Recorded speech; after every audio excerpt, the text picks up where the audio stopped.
হরে কৃষ্ণ। বন্ধুরা, তোমরা সবাই কেমন আছো? আশা করি তোমরা সবাই ভালো আছো। আজ হলো পারণের সময়, আজ পারণের দিন। কালকে আমি একাদশী করেছি।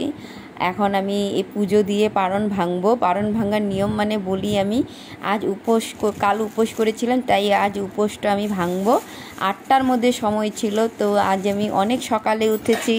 ফুল তুলসী পাতা যা লাগে সব তুলে নিয়ে আমি সামনে রেখেছি। এখানে দই ছিল, চিড়া ছিল, সেগুলো আমি গোবিন্দকে ভোগ দেব। তার আগে আমি গোবিন্দকে ভালো করে গঙ্গা জল দিয়ে স্নান করিয়ে চরণে তুলসী পাতা আর চন্দন দিয়ে সাজিয়ে দিলাম, আর ফুলগুলি সুন্দর করে আসনে সাজিয়ে দিলাম। এখন আমি নিলাম চিড়া।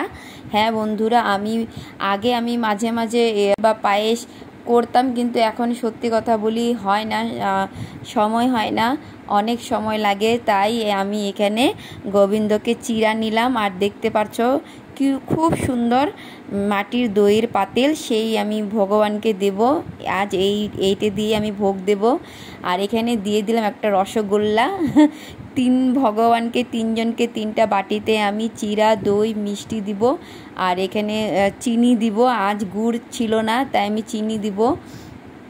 তো ভালো করে সুন্দর করে সাজিয়ে আমি দিয়ে দিলাম। আর প্রত্যেকটি পাত্রের মধ্যে তুলসী পাতা দিলাম, কেননা ভগবানকে তুলসী পাতা না দিলে সে কোনো প্রসাদই সে গ্রহণ করে না। এটা আমাদের সবাই হিন্দুদের জানে।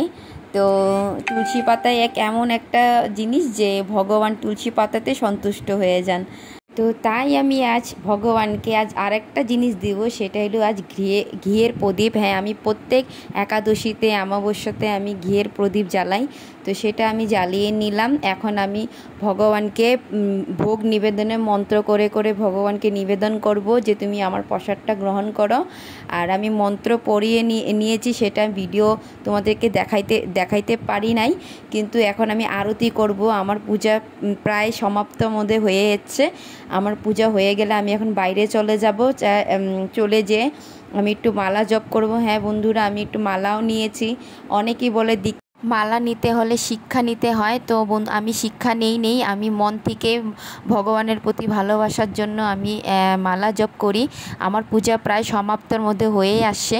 যদি আমার এই ভিডিওটা ভালো লাগে বন্ধুরা, তোমার সবাইকে বলি একটু হরে কৃষ্ণ কমেন্ট বক্সে লিখে দিও, লাইক করে দিও। পরবর্তী আবার আরেকটা ভিডিও নিয়ে আসবো। হরে কৃষ্ণ।